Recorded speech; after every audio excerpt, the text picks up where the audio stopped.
Bringe Ordnung in deine Bilder, entferne störende Elemente und gib deinen Bildern den letzten Feinschliff. Einfach und geräteübergreifend mit Adobe Lightroom. Wie und was alles möglich ist, erkläre ich dir ausführlich in diesem Grundkurs für Einsteiger.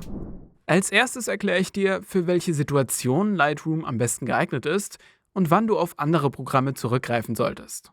Dann gehen wir auf die Installation von Lightroom auf unseren Geräten ein und wie wir unsere Bilder in Lightroom importieren können, was für alle folgenden Schritte essentiell ist. Um Lightroom als Programm besser zu verstehen, werden wir uns auch den Aufbau des Programms an sich anschauen, sowie im Detail, welche Möglichkeiten wir für das Sortieren und Verwalten unserer Bilder haben. Im nächsten Schritt bearbeiten wir die Bilder dann, wo wir einen genaueren Blick auf Farbbearbeitungen und die Reparatur- und Maskieren-Funktion werfen. Abschließend zeige ich dir dann, wie wir unsere Bilder auf verschiedene Weisen exportieren oder freigeben können.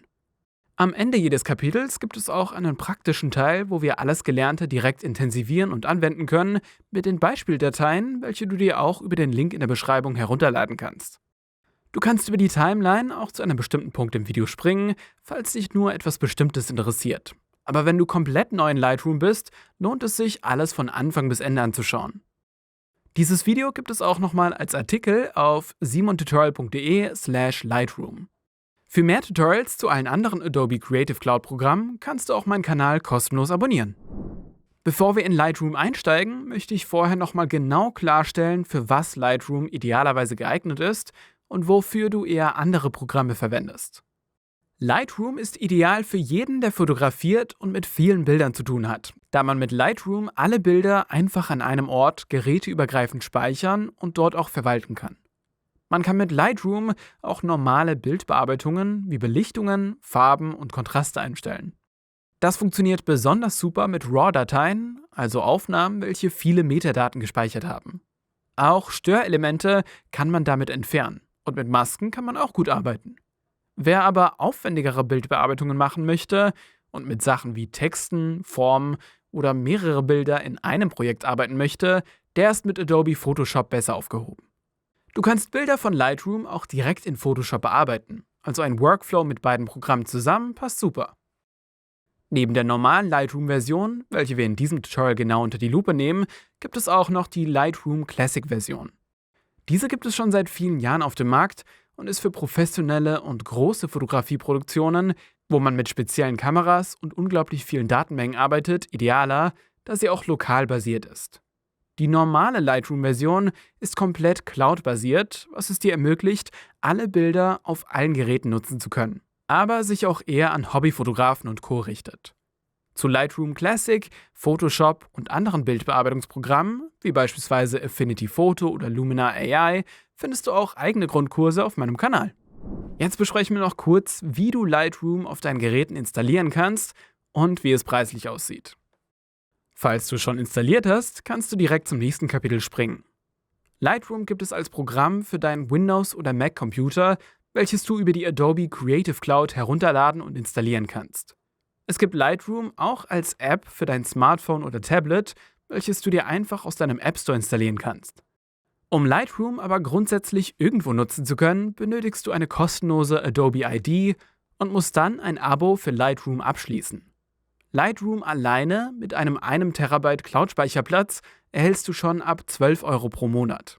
Für den gleichen Preis kannst du auch Lightroom in Kombination mit der Classic-Version und Photoshop mit aber nur 20 GB Cloud-Speicherplatz abonnieren. Lightroom ist auch verfügbar im Alle-Applikationen-Abo der Adobe Creative Cloud, was du als Student schon ab 20 € im ersten Jahr pro Monat erhalten kannst. Alle Preise kannst du dir auch nochmal über den ersten Link in der Beschreibung anschauen. Und du kannst dort Lightroom auch 7 Tage kostenlos testen. Um Lightroom jetzt am PC installieren zu können, musst du die Adobe Creative Cloud als Programm installiert haben, weil man nur darüber die Programme von Adobe installieren kann. Dort musst du dich mit deinem Adobe-Konto anmelden, mit welchem du auch dein Lightroom-Abo abgeschlossen hast. Dann kannst du auf der Startseite direkt Lightroom installieren. Wenn du mehr über die Installation und die Creative Cloud an sich wissen willst, findest du in der Beschreibung auch ein eigenes Tutorial dazu. Wurde das Programm erfolgreich installiert, können wir es direkt öffnen und damit durchstarten. Wir können es mit einem Account auf 2 Computern gleichzeitig nutzen und auf unlimitiert vielen mobilen Geräten. In der App auf unserem Smartphone oder Tablet müssen wir uns auch mit unserem Adobe-Account anmelden, um auf unsere Bilder und Lightroom generell zugreifen zu können. Die App kannst du zwar auch kostenlos eingeschränkt nutzen, aber um sie richtig verwenden zu können, brauchst du auch ein aktives Abo. Schlussendlich kannst du Lightroom auch im Web, also über deinen Browser aufrufen, welches genauso aussieht wie das Programm am Computer und es hat grundsätzlich die gleichen Funktionen. Nur am Computer ist es einfacher, Bilder zu importieren und die Bearbeitung ist komfortabler, da über das Web alles über deine Internetverbindung läuft und du darauf angewiesen bist. Das ist im Computerprogramm nicht der Fall. Haben wir das Programm am PC gestartet, befinden wir uns direkt in unseren Fotos. Startest du es das erste Mal, hast du hier natürlich noch keine Bilder, aber das wird sich nach diesem Kapitel schnell ändern. Denn um Bilder in Lightroom verwalten und bearbeiten zu können, müssen wir sie als erstes importieren. Das geht einfach am oberen linken Rand über die Schaltfläche Fotos hinzufügen. Hier öffnet sich dann unser Systemdialog, wo wir einzelne Bilder oder ganze Ordner von unserem Computer auswählen können, um sie für den Import zu überprüfen. Hier kannst du auch angeschlossene SD-Karten, welche du beispielsweise aus deiner Kamera in deinen Computer gesteckt hast, auswählen und Bilder von dort direkt importieren. Haben wir eine Auswahl bestätigt, werden alle Elemente in einem neuen Importfenster von Lightroom angezeigt. Bei den Bildern sehen wir auch am unteren linken Rand ihr Dateiformat und falls du Bilder von deiner Kamera importierst, kann es oft sein, dass die Bilder doppelt angezeigt werden, da sie eventuell automatisch in einer rohen und komprimierten Version aufgenommen wurden. Hier rate ich dir meistens eher die größere RAW-Version zu behalten, welche meistens einen RAW-Dateityp hat. Damit hat man immer mehr Bildinformationen, welche sehr bei der Bearbeitung später helfen können. Wenn du dir unsicher bist, behalte am besten am Anfang einfach beide Versionen. Wir sehen hier dann eine Vorschau von allen Bildern und können auf diese klicken, um sie vom Import auszuschließen. Am Ende werden nur die Bilder importiert, die einen blauen Haken am oberen linken Rand haben. So kann man einfach schon komplette Fehlschüsse entfernen und erst gar nicht in Lightroom importieren. Am oberen rechten Rand können wir auch alle Bilder auswählen, was standardmäßig meistens schon der Fall ist. Und am oberen linken Rand können wir auch nochmal den Systemdialog öffnen, um andere Bilder oder Ordner auszuwählen. Damit wird unsere alte Auswahl aber überschrieben. In der oberen Mitte können wir die neuen Bilder auch direkt zu einem neuen Album hinzufügen, um sie in Lightroom einfach wiederfinden zu können. Später noch mehr zu den Alben. Sind wir zufrieden mit unserer Auswahl, können wir die Bilder importieren, was je nach Anzahl und Größe der Bilder einen Moment dauert. Wir werden dann direkt in die normale Lightroom-Ansicht zurückgebracht, wo die Bilder nach Datum des Imports angezeigt werden. Am oberen rechten Rand sehen wir an der Wolke auch einen kleinen blauen Kreis, der uns zeigt, dass die Bilder gerade auch in unsere Creative Cloud geladen werden, sodass die Bilder geräteübergreifend sichtbar sind. Das passiert immer, sobald wir mit einer aktiven Internetverbindung verbunden sind und können wir nicht deaktivieren, da dieses Lightroom cloudbasiert funktioniert. Der Vorteil davon ist aber auch, dass wir die ursprünglichen Bilddateien auf dem Computer theoretisch löschen oder verschieben können und wir sie trotzdem noch vollwertig in Lightroom sehen und bearbeiten können. Wir können Bilder jetzt auch einfach per Drag and Drop vom Explorer oder Finder in Lightroom importieren, wo wir ebenfalls den Importdialog bekommen. Als letzte Möglichkeit im Programm können wir auch über Datei im oberen Menü Bilder hinzufügen. Welche Bild- und Videodateien Lightroom alle unterstützt, findest du über den Link in der Beschreibung raus. Es deckt grundsätzlich alle gängigen Dateitypen ab. Willst du von Lightroom Classic oder Photoshop Elements auf Lightroom umsteigen, kannst du alle deine bisherigen Fotos über Datei im Menü migrieren. Hier kannst du auch von Apple Fotos migrieren, wenn du von dort auf Lightroom umsteigen willst. In der Webversion von Lightroom, welche wir über lightroom.adobe.com aufrufen können, haben wir die Migrieren-Funktion nicht, aber die normale Funktion, Bilder zu importieren. Der Rest ist hier identisch wie am Computer. In der App für dein Smartphone oder Tablet kannst du nach der Anmeldung festlegen, dass automatisch alle Aufnahmen, welche du mit deinem Gerät machst, in dein Lightroom geladen werden. Hier kannst du auch in den Einstellungen unter Importieren festlegen, ob auch Bildschirmfotos oder Videos mit automatisch importiert werden sollen, sowie ob ein Copyright-Zeichen hinzugefügt werden soll zu deinen Aufnahmen in den Metadaten. Jetzt kannst du aber auch ganz normal über die blaue Schaltfläche am unteren Rand direkt ein Foto aufnehmen, welches dann zu Lightroom hinzugefügt wird, oder Bilder von deinem Gerät auswählen. Hier siehst du jetzt deine Galerien vom Gerät und kannst einfach durch Anklicken Bilder auswählen, welche dann im nächsten Schritt importiert werden sollen. Hier haben wir dann auch einen Importieren-Dialog, wo wir über das 3-Punkte-Menü am oberen rechten Rand auch Kriterien festlegen können, wie uns die Inhalte angezeigt werden sollen. Hast du jetzt eine Auswahl getroffen, kannst du einfach auf Hinzufügen klicken und die Bilder werden, wie am Computer auch, importiert und in die Cloud geladen, was du ebenfalls am oberen rechten Rand in der Wolke siehst. Doch schauen wir uns jetzt den Import anhand eines konkreten Beispiels an. Ich habe letzte Woche Bilder in Köln gemacht, welche ich von meiner Kamera in Lightroom importieren möchte, um sie später sortieren und bearbeiten zu können. Dafür klicke ich einfach auf das Plus am Computer und wähle meine angeschlossene SD-Karte im Systemdialog aus, wo sich alle Bilder, die ich importieren möchte, befinden. Diese werden jetzt im Importdialog angezeigt und ich deselektiere Aufnahmen, wo ich auf den ersten Blick sehe, dass sie nichts geworden sind. So habe ich schon eine sehr grobe Selektion der Bilder vor dem Import gemacht. Wenn ich mir nicht sicher bin, ob ich ein Bild behalten will oder nicht, lasse ich es lieber ausgewählt. Später kann ich dieses gegebenenfalls immer noch in Lightroom wieder entfernen. Bevor ich die Bilder jetzt importiere, erstelle ich in der oberen Mitte noch ein neues Album, welches ich Köln 2021 nenne. Du kannst dir meine Bilder auch über den Link in der Beschreibung als Vorlage herunterladen, um alles aus dem Grundkurs 1:1 selber nachmachen zu können oder selbst damit kreativ zu werden. Dafür einfach die ZIP-Datei herunterladen, auf deinem Gerät entpacken und den Köln 2021 Ordner beim Importieren auswählen. Bevor wir uns jetzt mit unseren importierten Bildern genauer auseinandersetzen, möchte ich dir erstmal einen Überblick geben, wie das Programm grundsätzlich an sich aufgebaut ist, damit wir direkt wissen, was es alles gibt und wo alles ist. Grundsätzlich haben wir am Computer am linken Rand das Menü.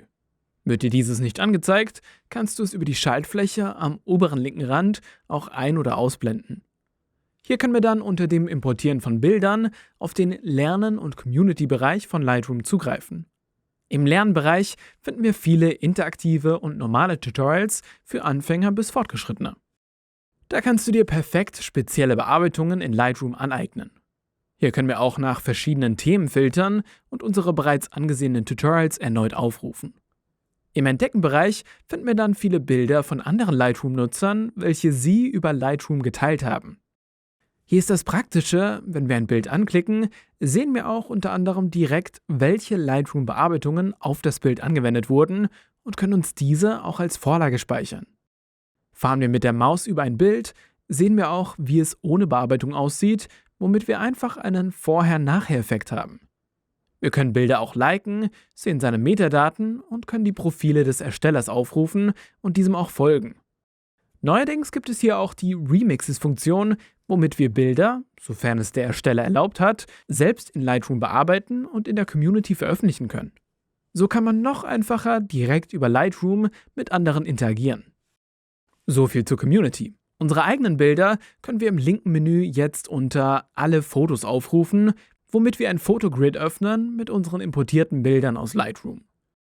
Hier können wir alle unsere Bilder nach verschiedenen Kriterien filtern und unter unseren ganzen Bildern finden wir auch unsere erstellten Ordner und Alben sowie freigegebene Bilder. Über den Bildern in der Mitte können wir auch mit der Suche nach einem bestimmten Bild suchen. Das geht nach Name, aber wir können hier auch Objekte eingeben, welche dank der Adobe Sensei KI in Bildern erkannt und du die Bilder mit den Objekten als Ergebnis siehst. Neben der Suche können wir unsere Bilder in der Mitte nach Bewertungen, Markierungen, Typ, Stichwörtern, Kamera, Standorte, Personen und Co. filtern. Am oberen rechten Rand finden wir dann noch einen Benachrichtigungsbereich, wo wir darüber informiert werden, falls wir Bilder in der Community geteilt haben, wenn diese geliked oder geremixed wurden. Daneben können wir dann auch unsere in der Mitte gerade ausgewählten Bilder exportieren, freigeben oder teilen. Daneben findest du dann noch den Hilfebereich, falls du irgendwelche Probleme haben solltest. Und über die Wolke kannst du deine Synchronisation, Cloud und Adobe-Konto verwalten. Am oberen rechten Rand von Lightroom sehen wir dann alle Werkzeuge und Optionen, welche für die Bearbeitung von ausgewählten Bildern relevant sind. Hier können wir unterhalb auch alle Metadaten und Informationen über das aktuelle Bild beim i aufrufen, sowie Stichwörter zu diesem Bild verwalten und alle Kommentare oder Likes sehen, falls wir das Bild veröffentlicht haben. Wie wir unsere Bilder in der Mitte dann verwalten können, schauen wir uns im nächsten Kapitel im Detail an. Zu guter Letzt haben wir oben noch das Programmmenü. Hier haben wir unter Datei alle Optionen zum Importieren oder Exportieren von Dateien. Unter Bearbeiten haben wir die Standardfunktionen wie Kopieren, Einfügen, rückgängig und vieles mehr, was innerhalb unserer Bilderbibliothek vorteilhaft ist. Hier können wir auch neue Alben und Ordner erstellen, sowie auch bei Windows die Voreinstellungen aufrufen. Beim Mac geht das über den Programmnamen. In den Voreinstellungen können wir unser Adobe-Konto verwalten und unseren Cloud-Speicher verwalten.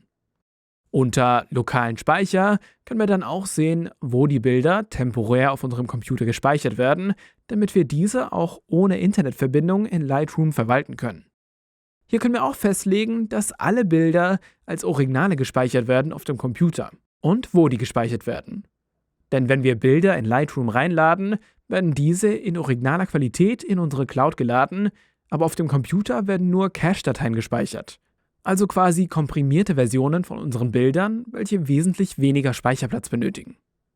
Wenn wir Bilder am Ende aber exportieren, wird auf die originalen Versionen aus der Cloud zurückgegriffen, um keinen Qualitätsverlust beim Export zu haben.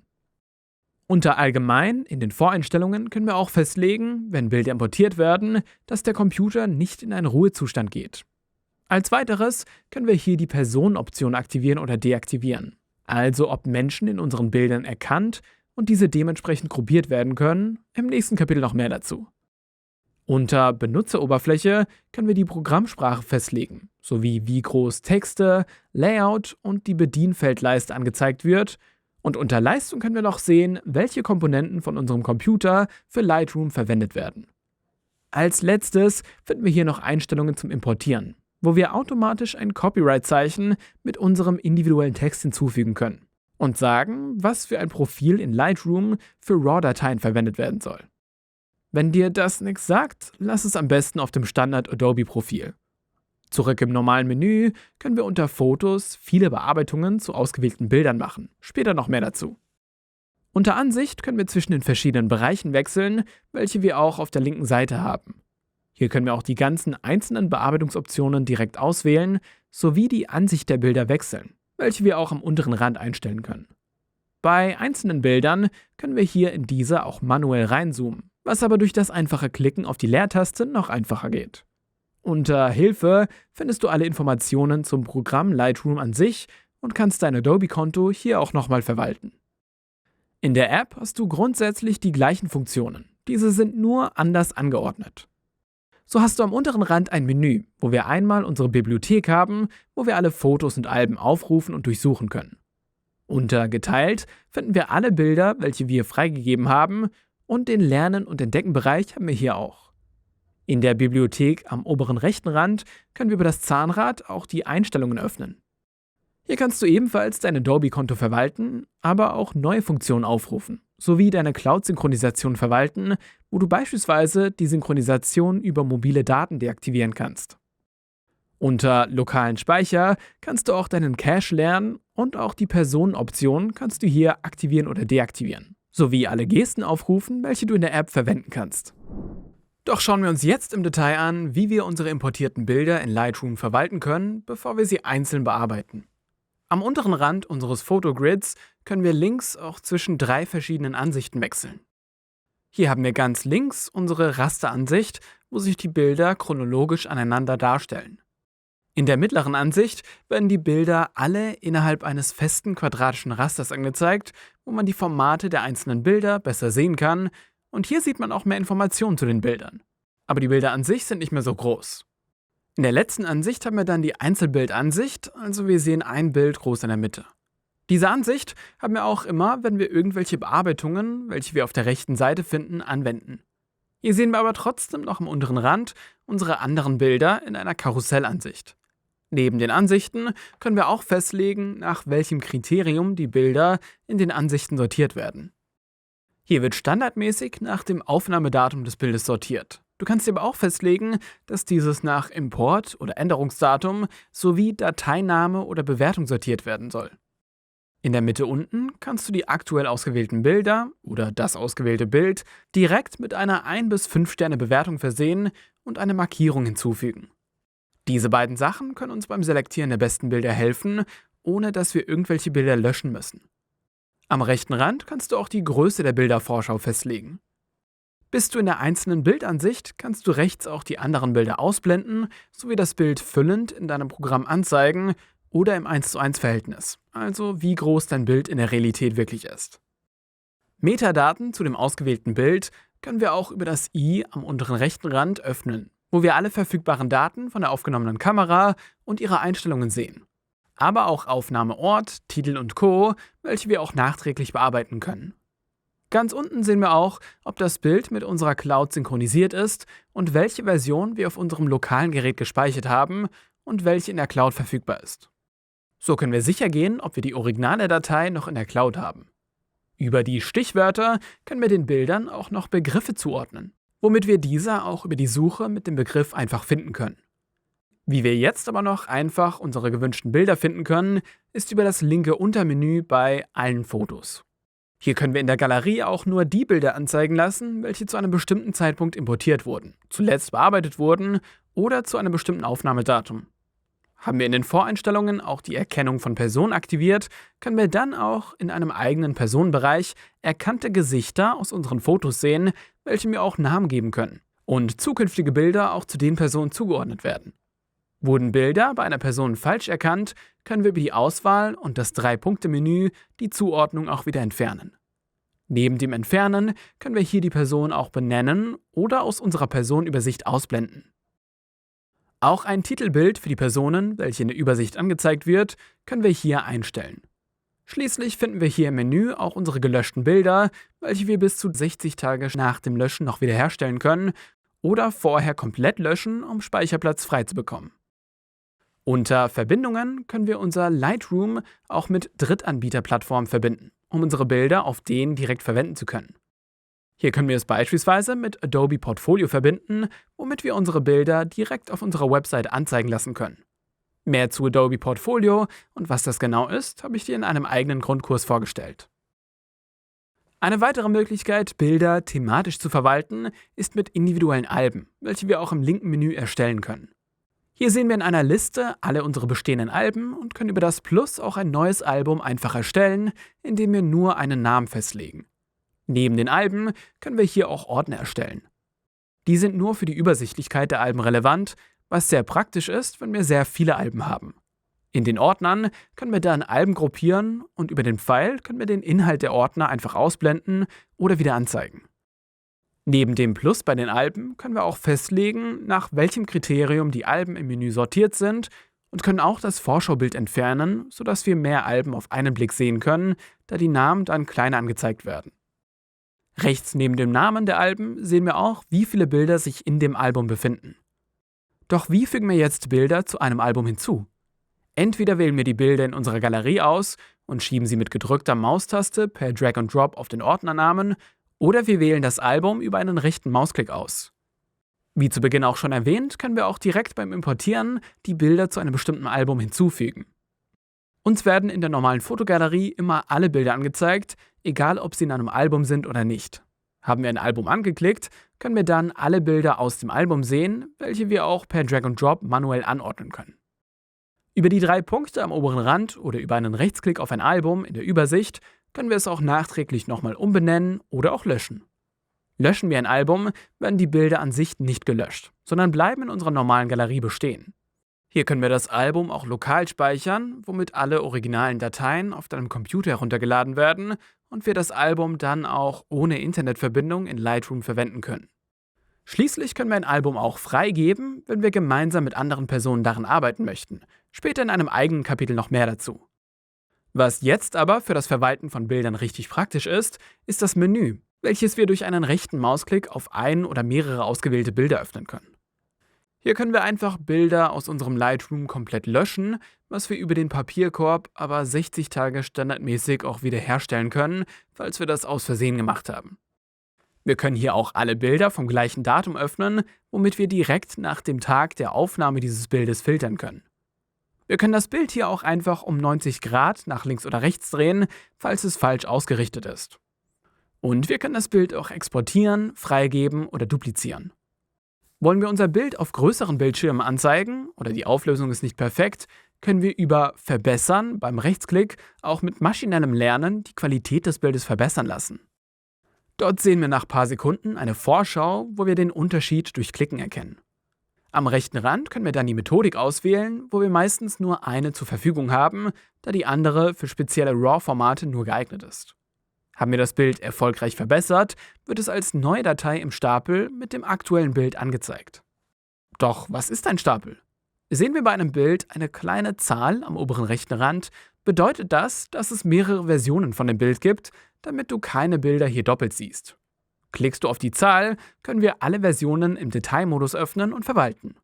Diese Stapel können wir auch manuell mit mehreren Bildern über einen Rechtsklick, wenn wir alle entsprechenden Bilder ausgewählt haben, erstellen. Klicken wir ein Bild im Stapel an, können wir es aus dem Stapel auch wieder entfernen. Über den Rechtsklick haben wir dann noch die praktische Funktion, das Bild direkt an unser Photoshop zu senden, falls wir das Bild dort weiter bearbeiten möchten. Unter Zusammenfügen bei einem Rechtsklick können wir auch Panoramaaufnahmen, welche wir in einzelnen Teilen in Lightroom importieren, zu einem Bild automatisch zusammenfügen lassen. All die Funktionen, welche wir über einen Rechtsklick haben oder über die Bedienfelder im Programm, können wir auch oberhalb im Menü unter Bearbeiten und Foto aufrufen.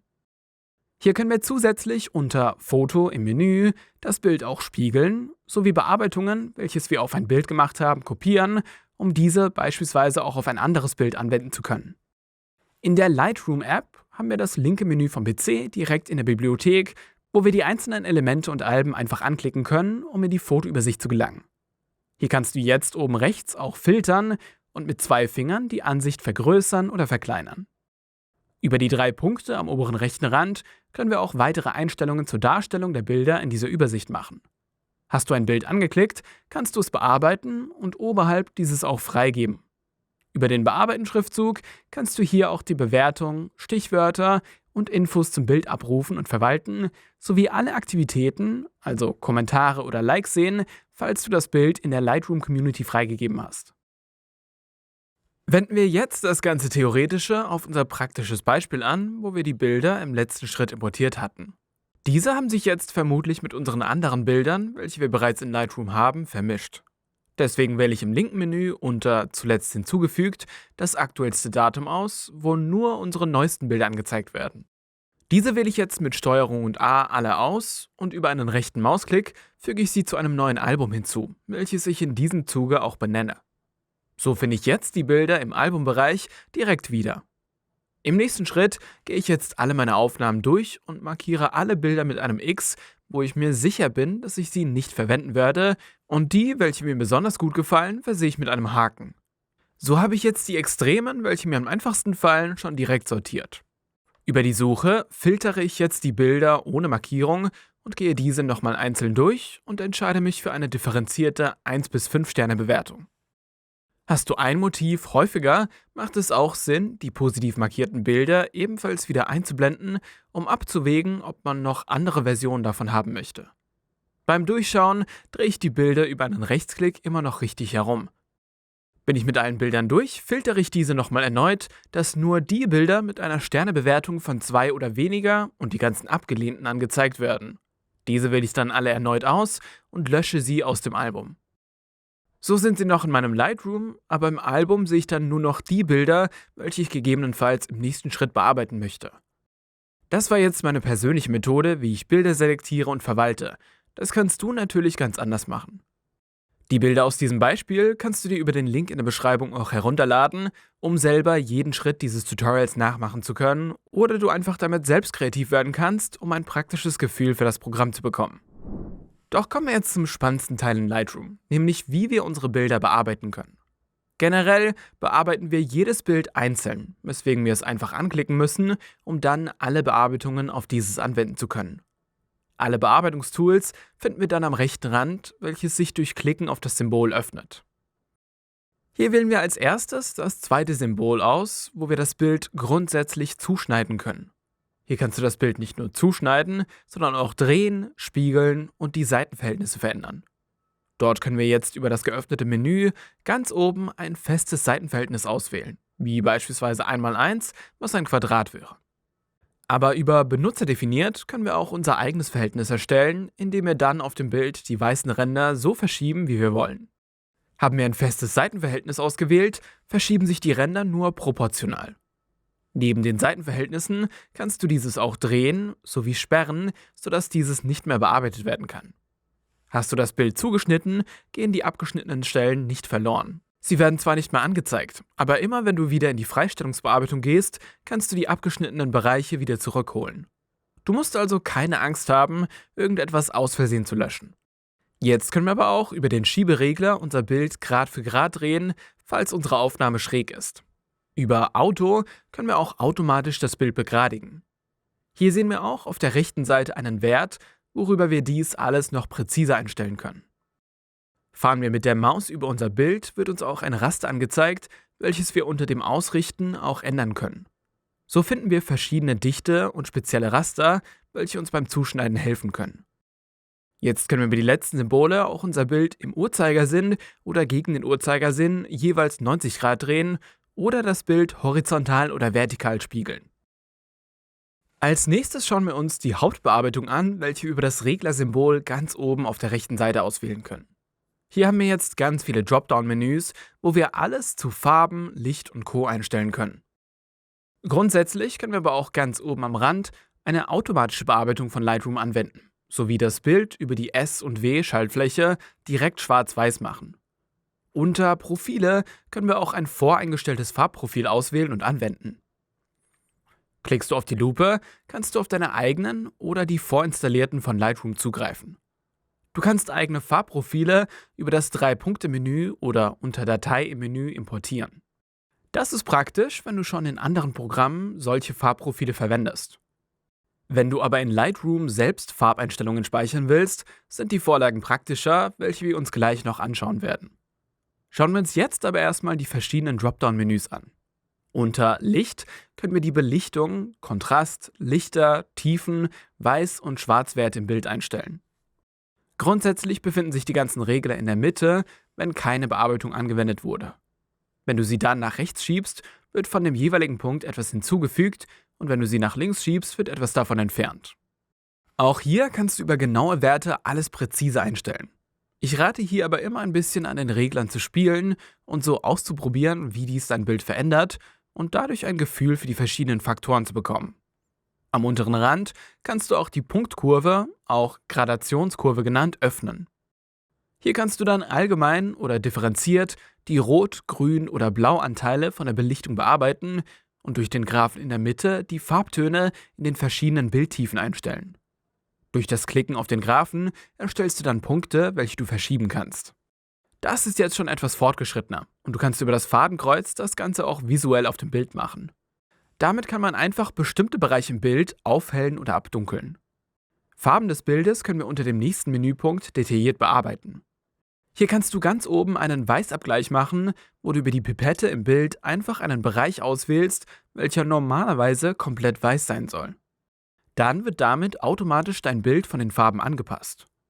Du kannst darunter auch über den Temperaturregler, Tonung, Dynamik und Sättigung nochmal alles einstellen. Drehst du beispielsweise die Sättigung komplett runter, wird das Bild schwarz-weiß. Über den Farbmischer darunter können wir die Farbe generell, Farbtöne, Sättigung von Farben und die Luminanz, also Farblichter, detailliert zu jeder Farbe einstellen. Damit kannst du einfach einen Farbstich entfernen, indem du den bestimmten Farbton runterdrehst. Für Profis finden wir hier dann auch noch ein differenziertes Color Grading, wo wir auch den Farbton für Tiefen, Mitteltöne und Lichter über einen Farbkreis einstellen können. Dort können wir jeden Kreis auch im Detail anzeigen, sowie eine globale Einstellung machen. Unterhalb können wir dann die Einstellungen aus dem Fenster mit dem Bild überblenden, was den Effekt natürlicher machen kann und zu jedem einzelnen Kreis auch die eigene Luminanz, also Stärke festlegen. Unter Effekte können wir dann noch durch die Struktur und Klarheit unser Bild schärfer oder verschwommener machen, sowie Dunst entfernen und eine Vignette hinzufügen. Hier können wir über den Pfeil am rechten Rand auch die Stärke der Kante, die Rundheit und den Mittelpunkt der Vignette einstellen. Als letztes können wir auch eine Körnung zum Bild hinzufügen, wo wir über den Pfeil auch die Größe der Körner und die Variabilität einstellen können. Unter Details können wir dann unser Bild ebenfalls schärfen, was mit der Hilfe von stärkeren Kontrasten gemacht wird. Wir können hier aber auch Bildrauschen oder Farbrauschen reduzieren, falls wir so etwas im Bild haben und nicht möchten. Diese 3 Tools sind super praktisch, aber hier sollte man immer ein gutes Mittelmaß finden, sodass das Bild zwar nicht mehr so stark gerauscht oder unscharf ist, aber immer noch natürlich aussieht. Unter Optik können wir jetzt auch Objektivkorrekturen aktivieren, wo wir dann unsere Kamera und unser Objektiv auswählen können und dann wird die dadurch entstandene Krümmung und Co. automatisch korrigiert oder wir machen es über die Regler manuell. Außerdem können wir hier noch chromatische Aberrationen entfernen.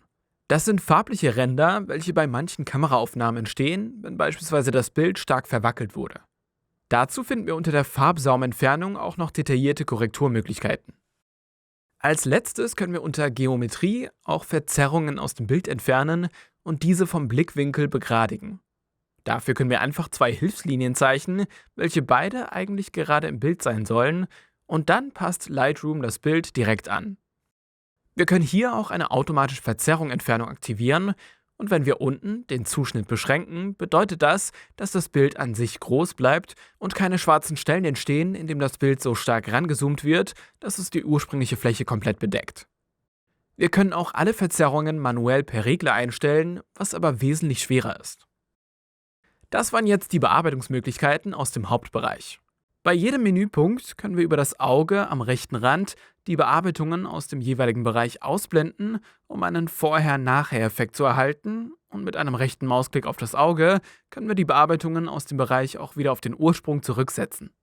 Wollen wir verschiedene unterschiedliche Bearbeitungen auf ein Bild anwenden oder eine komplett andere Bearbeitung ausprobieren, können wir über Versionen am ganz unteren Rand den aktuellen Bearbeitungsstand zwischenspeichern und wenn wir dann weitere Bearbeitungen anwenden, können wir hierüber immer das Bild auf den gerade gespeicherten Zustand wieder zurücksetzen.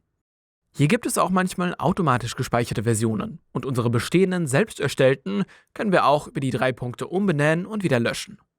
Über die 3 Punkte generell beim Versionenfenster können wir auch mit einem Klick alle erstellten Versionen löschen. Jetzt finden wir am rechten Rand noch weitere Werkzeuge, mit welchen wir unser Bild bearbeiten können. Diese beiden schauen wir uns aber im nächsten Kapitel noch genauer an. Über die 3 Punkte können wir jetzt alle Bearbeitungen vom aktuellen Bild auch kopieren und dann, wenn wir ein anderes Bild ausgewählt haben, auf diesen über das Einfügen ebenfalls hinzufügen können. Das ist praktisch, wenn wir beispielsweise eine Bildserie haben, wo die Belichtung und Co. überall sehr ähnlich ist und wir sie auf allen Bildern gleich bearbeiten möchten. Wir können über die 3 Punkte auch festlegen, dass nur bestimmte Bearbeitungen kopiert werden sollen, welche dann auf andere Bilder eingefügt werden. Eine weitere Möglichkeit, unsere Bearbeitungen auf andere Bilder anzuwenden, ist über die Presets bzw. Vorlagen, welche wir auch erstellen können. Diese finden wir im oberen Bearbeitungsmenü am linken Rand. Hier finden wir unter Premium schon vorgefertigte Filter von Lightroom, wo wir direkt eine Vorschau auf unserem aktuellen Bild sehen, wenn wir mit der Maus darüber fahren. Klicken wir eins an, wird es direkt auf das Bild angewendet und wir können alles auch über die Optionen manuell nochmal nachjustieren. Neben den Standardvorlagen können wir unter Empfohlen auch von Lightroom unser aktuelles Bild analysieren lassen und uns dann darauf basierende individuelle Vorlagen vorschlagen lassen zu unterschiedlichen Stilen. Diese können wir über die 3 Punkte auch einfach zu unseren Presets hinzufügen oder als Version für das aktuelle Bild speichern. Wie du jetzt schon gehört hast, können wir auch unsere eigenen Presets speichern, welche wir ebenfalls in einem eigenen Bereich finden.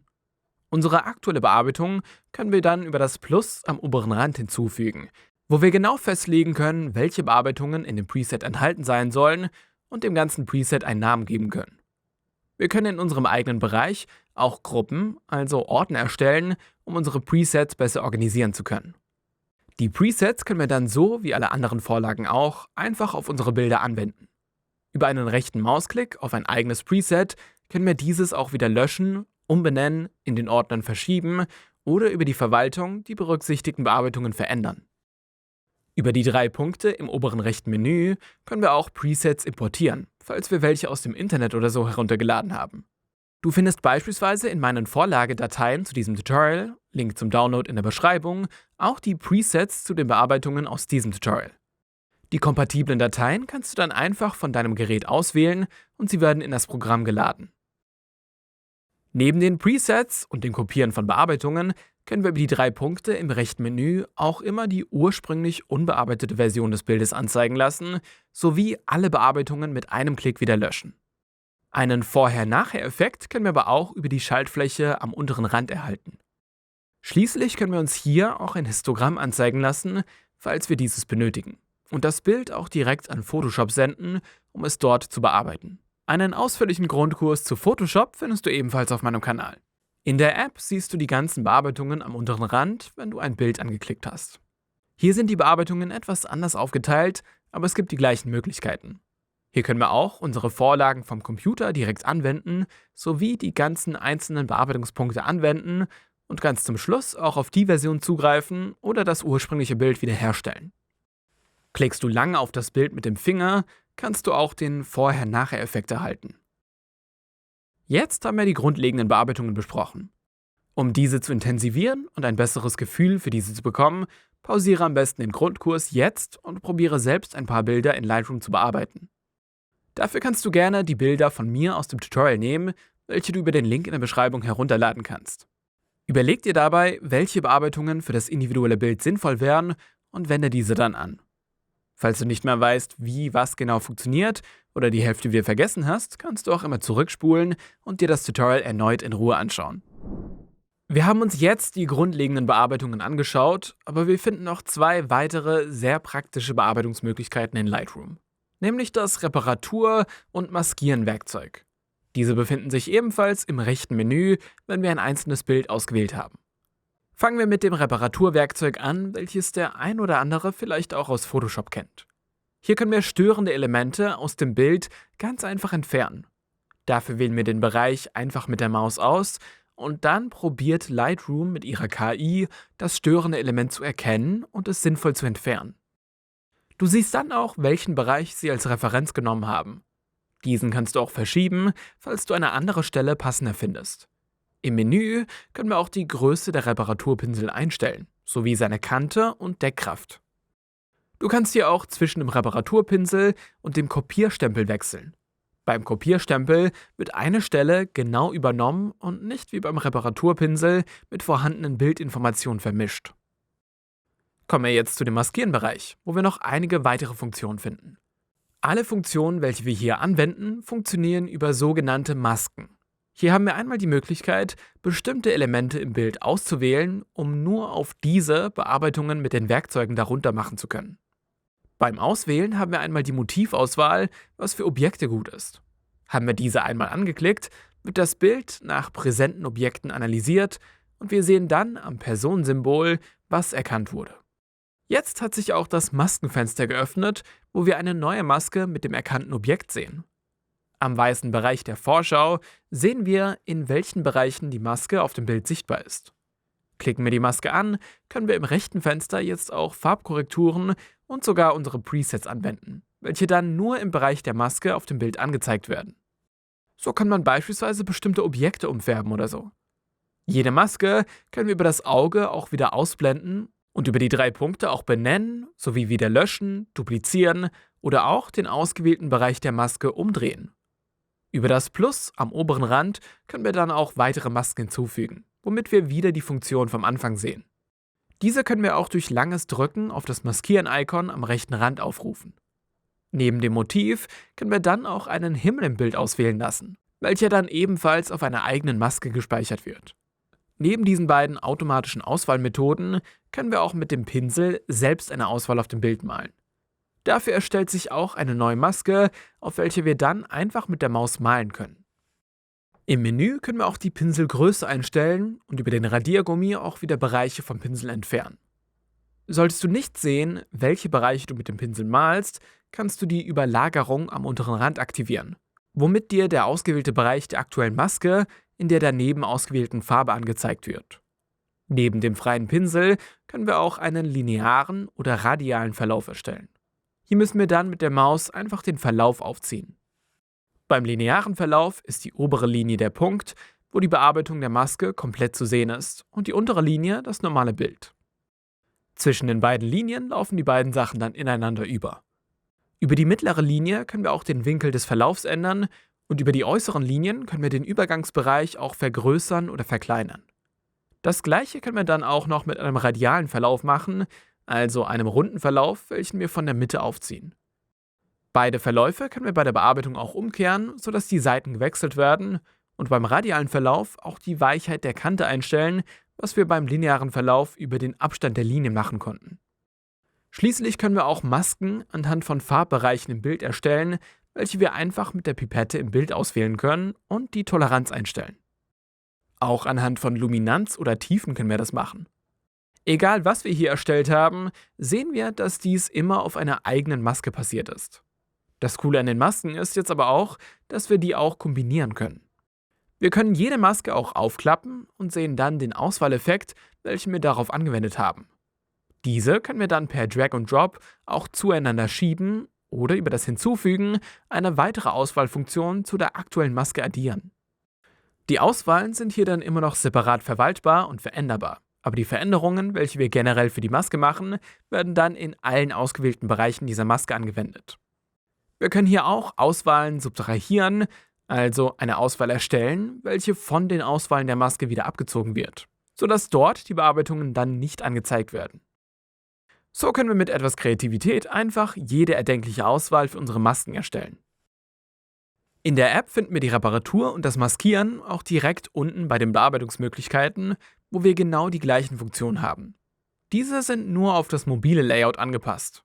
Am rechten Rand können wir beispielsweise die Masken verwalten, den Auswahlbereich am oberen Rand anzeigen oder ausblenden und ganz unten die Bearbeitungen für die aktuell ausgewählte Maske machen. Aber probieren wir das jetzt doch mal beides selber aus. Ich habe hier ein Bild, wo ich Flecken habe, die ich entfernen möchte, sowie ein Bild, wo ich die Farbe des Kunstwerks ändern möchte. Pausiere hier den Grundkurs und probiere es mit deinem erlernten Wissen eigenständig umzusetzen, was der beste Weg ist, es zu intensivieren. Die Bilder kannst du dir über den Link in der Beschreibung herunterladen. Jetzt zeige ich dir kurz, wie ich das gemacht hätte. Für die Flecken hätte ich einfach den Reparaturpinsel genommen, die Größe passend eingestellt und dann die Punkte angeklickt und die Referenz angepasst. Bei den Kunstwerken nutze ich das Maskieren-Werkzeug und die Motivauswahl. Hier wird aber nicht alles markiert, weswegen ich über Hinzufügen mit dem Pinsel die fehlenden Bereiche noch manuell markieren und dann über den Farbton die Farbe des Bildes einstelle. Jetzt wissen wir, wie wir Bilder importieren, verwalten und bearbeiten können.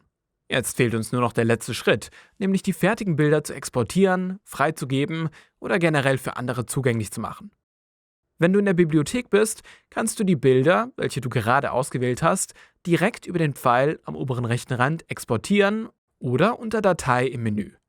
Hier können wir unter Exportieren unser Bild in verschiedenen Auflösungen und Einstellungen als lokale Datei auf unserem aktuellen Gerät speichern. Hier haben wir schon vorgefertigte Exportoptionen, wo wir direkt eine kleine und große Datei exportieren können oder sogar die originale Datei, wo die Einstellungen separat gespeichert werden. Wir klicken jetzt aber auf Benutzerdefinierte Einstellungen, wo sich ein neues Fenster öffnet. Hier können wir den Dateityp auswählen, welches das Bild am Ende haben sollte. Hier ist JPEG das Standardformat. Dort können wir dann auch die Größe einstellen, wo ich immer die volle Größe empfehle. Hier könnten wir aber auch benutzerdefinierte Größen festlegen, wo wir dann die Pixel oder Zentimeter für die längere Seite festlegen können. Auch die Qualität können wir noch einstellen, welche die schlussendliche Dateigröße wesentlich beeinflusst. Hier am besten immer die höchste Qualität nehmen, die für dich möglich ist. Wir sehen am linken Rand unter der Vorschau auch, wie groß die Datei am Ende mit den aktuellen Einstellungen voraussichtlich ist. Jetzt können wir auch noch ein Wasserzeichen ins Bild einfügen, wo wir über die Einstellungen auch ein Logo oder Text für das Wasserzeichen festlegen und wie dieses dargestellt werden soll. Unter Weitere Optionen können wir auch festlegen, ob alle Metadaten des Bildes ebenfalls im Export enthalten sein sollen oder nur die Copyright-Informationen. Auch wie die Datei benannt sein soll, sowie in welchem Farbraum, können wir hier einstellen, was aber für die meisten irrelevant sein sollte. Sind wir zufrieden, können wir dann auf Exportieren klicken und dann können wir einen Speicherort auf unserem Gerät auswählen, wo die neue Datei dann gespeichert wird. Neben dem Exportieren können wir auch einen Link zu dem Bild freigeben, über welchen dann Personen das Bild im Web anschauen können. Hier können wir auch einstellen, ob alle, die den Link haben, das Bild aufrufen können oder nur spezielle Personen, welche wir eingeladen haben, was unterhalb per E-Mail-Adresse geht. Per E-Mail können wir Leuten auch einen Bearbeitungszugriff geben und wenn wir ganze Alben freigeben, dass die Personen auch weitere Bilder beitragen können.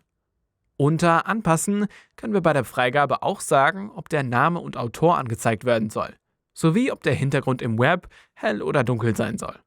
Auch wie das Bild generell angezeigt werden soll, können wir hier einstellen oder direkt visuell im Web selber.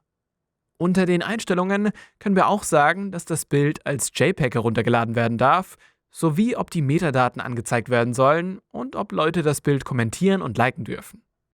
Die Kommentare werden uns dann auch bei dem Bild im Programm im gleichnamigen Fenster dann angezeigt.